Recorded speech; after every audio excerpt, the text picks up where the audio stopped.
today I'm going to be talking about the life-changing magic of tidying up. It's also known as KonMari, which is the name of the author. This is the method that she came up with. I have been wanting some kind of guidelines, some kind of rules or list or something to take basically what I did with the capsule wardrobe and do it all over my house. And so this book kind of came and said, here you go. Here's everything that you need to know perfectly right here. I found out about this book from a minimalistic blogger. I bought it, and then without us even talking about it, one of my friends bought it as well. So there's a group of us that are going through it together, which is awesome because we can bounce things off of each other and have accountability and talk about when we're overwhelmed. So I really, really love this book. Now, I haven't finished the book and I haven't finished the process, and that is intentional.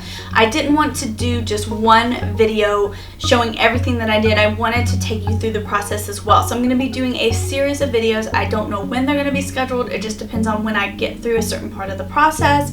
But I thought that would be better than just doing everything and saying, here it all is, here was my process. So that way you can kind of follow along with me where I'm struggling and all of that stuff. So that is why I'm doing this video today. I'm going to talk about the first two parts of the process and some of the things that I really, really love about this book that were really eye-opening. So I hope that you guys enjoy.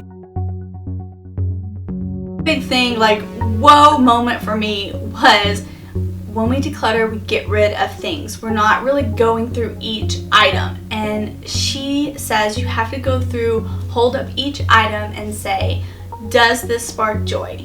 And really, really evaluate it. And when you do, a lot of times the things that you've been holding on to, the reasons are not something that sparks joy. And she talks about looking at something and saying, thanking it for being a gift or being a book or whatever, and then letting it go. And it may sound silly, but once you actually do that, you see how powerful it is. So she has you go through things by category, not by room, starting with clothes, then books and papers, then miscellaneous, pretty much everything else in your house. And she has a list for that, how to go in order.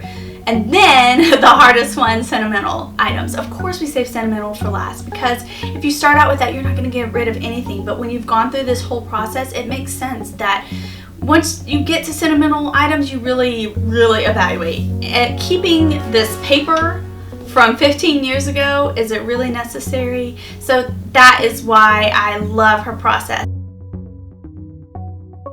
Okay, so the first step was clothes. Of course, it was easier for me because I've done the capsule wardrobe. I still evaluated all the clothes in my closet just to make sure that I really loved them and they sparked joy. All of them did. The biggest thing was going through my dresser, going through all of my loungewear, PJs and t-shirts and all of that. I got rid of a lot of stuff, and it was amazing to see how many PJs that I had. I had so many nursing PJs that I'd had for 8 years since the first baby, and it was like, it's time to let them go. They've served their purpose. I'm not nursing anymore.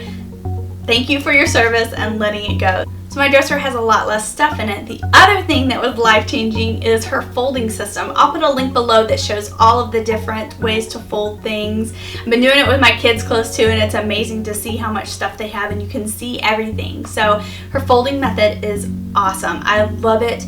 I feel like now I'm like, man, we could have a smaller dresser because we don't need all of this space. Another thing that she talks about later on in the book is how everything has a place, and that's why you're not tidying up so much once you finish this process. Now I want to talk about that in the context of clothes, because I wear a lot of I wear certain things multiple times, and instead of putting them up, they just kind of get thrown wherever. PJs just get thrown in the bathroom, and they need a place. And so I've gotten really good about when I get up in the morning, folding my PJs, putting them back in the dresser, and then I know where they are every night, and it's just better that way. It's more organized. The next category is books. Now, I went through and got rid of a lot of books that we had, but once I started going through this process, I realized that there were books that I was holding on to. A lot of them were my books from college. So I was a dance major. I loved it, but unfortunately I hurt my back, and just for some other reasons I just didn't get to finish it. And I think I've held on to those books, just trying to hold on to that piece of my life. And once I started doing this and holding up the books and asking, does this spark joy? The answer was no, 100% no. I kept so many Bible studies that I knew I wasn't going to read again. Looking at those Bible studies and saying, thank you for helping me during this time in my life. I learned a lot.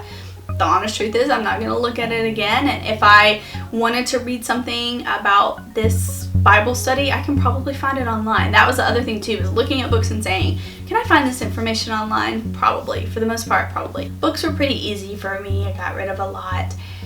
Papers are included in that as well, and that is a little bit harder because I have 2 school-age kids, so it's so hard to get rid of papers. But I've gotten to the point, especially with my 2nd grader, a lot of his are just worksheets that he did that day. There's not really any sentimental value in them, so we look at them, we go over them, good job buddy, and then they're gone. So now I am on the next section, which is basically miscellaneous stuff. So this is a big part because basically you're going through everything else. She has a great list and how to go through this, starting with CDs and DVDs. So that's the process that I'm at right now, getting rid of CDs and DVDs. I'm probably going to do a video at some point on what to do with your stuff.